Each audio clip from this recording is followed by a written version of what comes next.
Augusto de la Torre fue expresidente del Banco Central del Ecuador en el año 93 por 3 años y ex jefe de América Latina para el Banco Mundial durante 9 años, hasta el 2006. Él cree que hay 3 fases por las que tiene que pasar el Ecuador ahora mismo: la de resistencia, otra que implique cambiar el régimen jurídico, es decir, las leyes laborales, y otra, cambiar las reglas del juego de la economía. Vamos por la primera. Augusto de la Torre, bienvenido. Gracias por acompañarnos desde Washington. Un gusto estar aquí, Stephanie, a las órdenes. Buenos días. Para resistir esa primera fase, aun cuando las ventas han caído en un 50, en un 60%, aun cuando no estamos produciendo, con empresas paralizadas en un 70%, ¿usted sí está de acuerdo con impuestos a trabajadores y empresas? La palabra impuestos no me parece que es la correcta para este tipo de emergencia. Es un tema humanitario mediante el cual el ecuatoriano que más puede está, digamos, en la obligación moral de ayudar al ecuatoriano que más necesita. Mientras nos llegan los recursos del exterior, necesitamos ayudarnos. Esto creo que hay que pensar como una contribución solidaria del que más puede al que más necesita.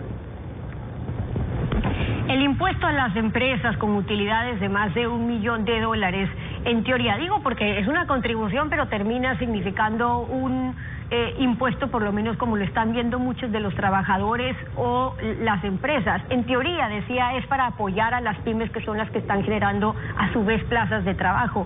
Pero este apoyo no debería hacerse también con líneas de crédito preferenciales del sistema financiero privado, asumiendo el Estado quizás el diferencial en las tasas preferenciales. ¿Había otras alternativas?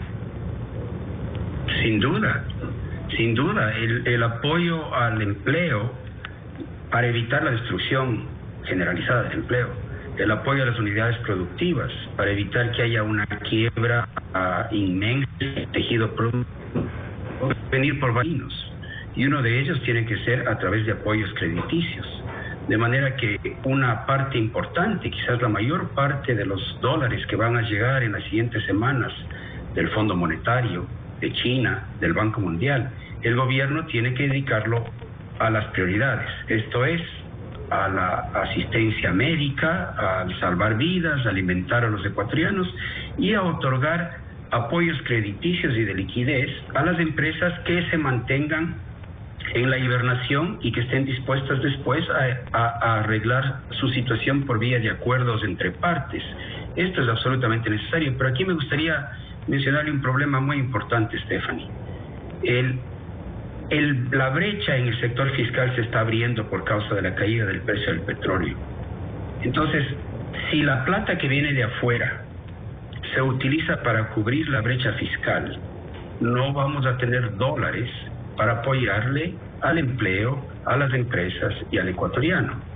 Entonces, en la medida en que esperamos a que llegue la plata de afuera, el gobierno no va a tener otro remedio, y me cuesta mucho decir esto, no va a tener otro remedio que hacer una reducción muy importante en la nómina, porque de lo contrario la nómina del sector público se va a comer los escasos dólares que nos van a llegar y que deberían estar destinados a las prioridades de salud y a las prioridades del empleo y económico. Ahora, eso entra ya en la segunda fase que usted también describe, que es cambiar el régimen jurídico también, pero ahí con 2 problemas. Por un lado, los trabajadores que ya han anticipado que no quieren perder su trabajo, pero tampoco quieren perder los derechos adquiridos. ¿Dónde hay espacio para esta temida flexibilización? Porque el presidente dice que los servidores públicos ya no podrán seguir ganando lo mismo, pero luego el viceministro del Trabajo les dice que no les pueden rebajar legalmente el sueldo.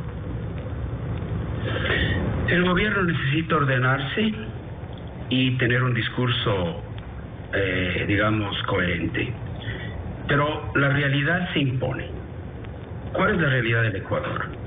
Los dólares que tenemos son contados y no podemos imprimirlos. El Ecuador está dolarizado y por tanto no puede imprimir dólares. Todas las propuestas que he escuchado de gente que piensa que se puede imprimir dólares del aire son propuestas que en el fondo lo que sugieren es salirse de la dolarización, lo cual sería una locura. Entonces, estamos dolarizados, no podemos imprimir dólares. Tenemos la cantidad de dólares limitada, no nos alcanza para todo. Tenemos que dedicar que esos dólares tenemos que dedicarlos a las prioridades, la de salud, la de los alimentos, la de la mantenimiento. tejido productivo.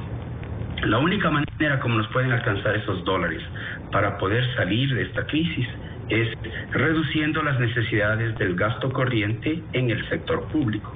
Entonces vamos a tener que hacer una reducción de sueldos en el sector público, yo me imagino del orden del 50%. En el sector privado tampoco nos alcanzan todos los dólares, entonces tenemos que hacerles alcanzar. Vamos a tener que hacer reducciones de costos muy grandes en el sector privado a través de acuerdos cooperativos entre las partes. Para que eso sea posible, el gobierno tiene que considerar desde ya, y esa es mi recomendación a los ecuatorianos para que lo tomen en cuenta, el salario mínimo en el Ecuador tiene que equipararse al salario mínimo de Colombia o del Perú. La economía no nos da. Entonces tenemos que rápidamente generar una equiparación del salario mínimo en el Ecuador al de Colombia y al del Perú para que nos alcancen los dólares que tenemos, los pocos que tenemos. Y en el proceso seguir golpeando las puertas del exterior para conseguir más dólares. Ahora, en otros países estamos viendo cómo el gobierno está entrando, en otros países a asumir deudas para las empresas para evitar quiebras, a dar a los trabajadores, a usar la seguridad social, están sacando sus reservas, hasta Perú, Colombia, vecinos países. Nosotros no tenemos nada. Lo que prueba es que el Estado en este país nunca resulta el salvador, sino los mismos trabajadores del sector privado, las empresas que están poniendo el hombro. Es decir, ¿esto qué nos dice hacia dónde debería estar caminando el modelo de la economía ecuatoriana? El modelo de la economía ecuatoriana tiene que aceptar tiene que hacer cosas compatibles con la dolarización, porque el país ya decidió que el dólar es la moneda que quiere usar porque nos da estabilidad. Entonces lo que tenemos que hacer es compatible con la dolarización, y en dolarización la cantidad de dólares depende de lo que viene de afuera, ya sea porque exportemos o ya sea porque nos entreguen desembolsos de deuda externa. Entonces esa es nuestra realidad. Tenemos que usar los de deuda externa para oxigenar la economía, sostener el empleo, sostener a los ecuatorianos, etcétera. Entonces eso quiere decir que el Estado no puede comerse todos los dólares que vienen de afuera. Por eso es que el Estado tiene que empezar dando ejemplo, reduciendo la nómina. Pero aún así, la situación de pobreza en el Ecuador es tan grande que tampoco nos van a alcanzar los dólares para repartir a través del crédito a las empresas. El gobierno tiene que endeudarse afuera para poder generar crédito para la economía, eso no hay duda. Pero tiene que ahorrar esos dólares para hacer esto. Y en la economía privada van a tener que hacerse ajustes enormes, sacrificios muy grandes. Por eso yo digo, partamos de una reducción del salario mínimo para que sea parecido al que existe en Perú o en Colombia. ¿Cuáles son los costos de esos sacrificios como los que está planteando? Es decir, nada de esto va a solucionar un problema grave. Si los países van a decrecer un 6%, nosotros probablemente un poco más. Si conseguimos financiamiento por los 1.000 que han anunciado, otros 1.000, 500, sí, suma. Pero si el impacto será de 7.000 o 10.000 millones de dólares, que eso está por verse a lo largo de este año, ¿qué otras opciones le queda a la economía ecuatoriana? Usted dice entonces, hay que reducir el salario básico, probablemente desde el Estado vamos a tener que ver una reducción en un 50% de esa nómina, pero ¿qué pasa con el costo de ese sacrificio y luego cómo se traduce eso en la economía cuando hablamos nuevamente de iliquidez y nuevamente de falta de empleo o más desempleo aún? No podemos dar el costo. Lo que tenemos es que amortiguar el costo, hacer lo posible para amortiguar el costo. Entonces, una manera de amortiguar el costo es evitar el sálvese quien pueda. En este tipo de crisis, la tendencia natural del ser humano es yo me salvo a mí mismo y me olvido de la sociedad. La tarea de la política pública, del gobierno, que no tiene recursos para salvar a la economía, es primero dar ejemplo, hacer los ajustes que tiene que hacer a su interior. Y segundo, coordinarle a la sociedad, hacer que la sociedad actúe de manera cooperativa, evitar el sálvese quien pueda. ¿Cómo hace el gobierno eso? Dando normas generales. Primero, creo que tiene que hacer una reducción del salario mínimo. Segundo, tiene que generar un espacio para que las empresas puedan resolver sus problemas mediante acuerdos con sus empleados, con sus acreedores, con sus proveedores, de manera cooperativa, y tiene que dar ciertas reglas para que haya equidad en esos acuerdos. Y tercero, tiene que conseguir dinero de afuera en las mayores cantidades posibles y canalizarlo hacia el sector privado, hacia los empleados, hacia los hogares, hacia las empresas, hacia el tejido productivo. Ese es el juego, no hay misterio. no hay misterio. Desde su experiencia en esa última parte a la que se refiere, ¿no cree que el Estado se ha mostrado lento en utilizar los instrumentos que tiene a su alcance? La Reserva Federal, el Banco Central de Estados Unidos, ha abierto líneas de crédito para Colombia, para México, para Brasil. No hablemos de Australia, Nueva Zelanda, Singapur, ok, porque no nos podemos comparar con ellos. Pero hace poco el presidente Trump personalmente le ofreció todo su apoyo al presidente Moreno. Somos uno de los países más afectados con la caída del petróleo, con las exportaciones, del virus. La moneda del Ecuador es el dólar. Entonces, ¿es utópico pensar en pedir un apoyo de 10.000 millones de dólares a Estados Unidos? Y digo porque los impuestos solo van a rendir 800 millones. Es correcto. Pedir más ayuda al exterior. Yo estoy seguro que en el mundo se van a ir formando capacidades para transferir recursos a los países emergentes. Vamos a necesitar una especie de plan Marshall de emergencia a nivel global. Pero esto va a tomar tiempo para armarse, primer punto. Segundo punto, el Ecuador es visto en la comunidad internacional como un país de ingreso medio. Entonces no está primero en línea la comunidad internacional en la medida en que vaya armando estas capacidades de transferir recursos a través del Fondo Monetario, del Banco Mundial, del BID, que se demora, porque la comunidad internacional también es lenta, va a empezar prefiriendo a los países más pobres. Entonces el Ecuador tiene una tarea complicadísima, que es hacer un caso especial de que es un país de enorme vulnerabilidad. Ahora, el gobierno ha hecho cosas magníficas y hay que reconocerle. Ha conseguido que el Fondo Monetario acelere sus desembolsos. Está tramitando un aumento del desembolso del Fondo Monetario que ojalá sea de $1.000 millones en vez de 600.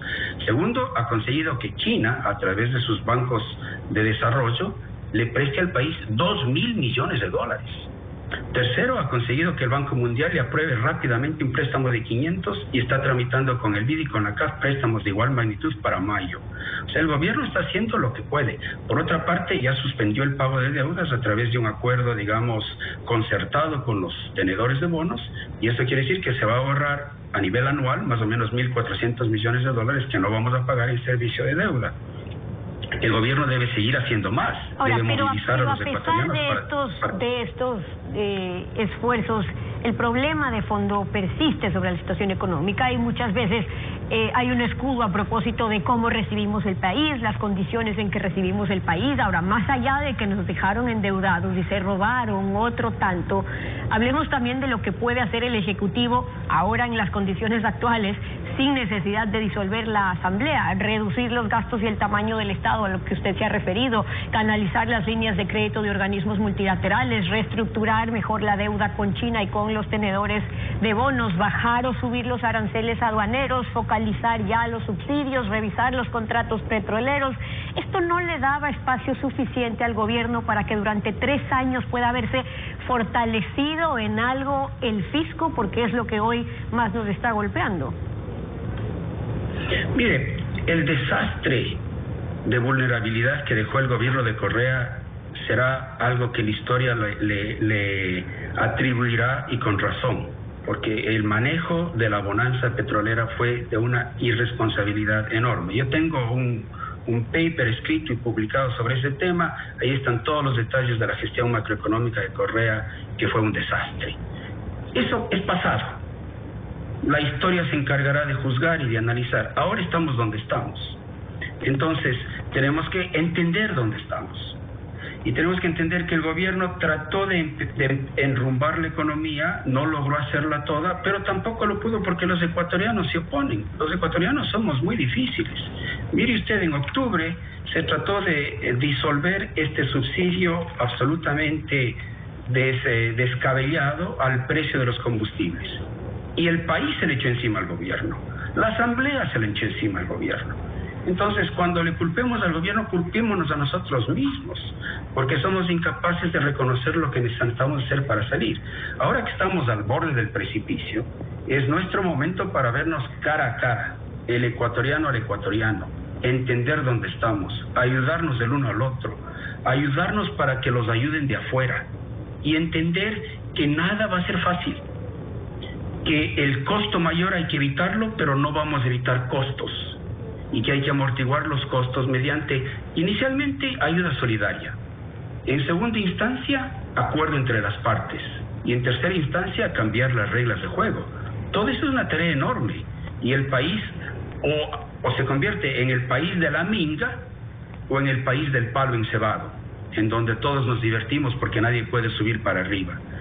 Si ese es el país que nos sale, preparémonos para la gran crisis. Si por otro lado nos sale nuestro saber ancestral de que la minga nos salva, pues nos convertimos en el país de la minga. Y el país de la minga es el país que tiene que hacer estos sacrificios. Un gobierno que se reduce los sueldos del 50%, un salario mínimo que se equipara al de Colombia, y una voluntad cooperativa de las partes de salvar empleos, de salvar empresas. Y esa es la propuesta, la opinión de Augusto de la Torre, acompañándonos hoy desde Washington. Gracias por haber estado con nosotros aquí en Contacto Directo. Muchas gracias, Stephanie. Buenos días.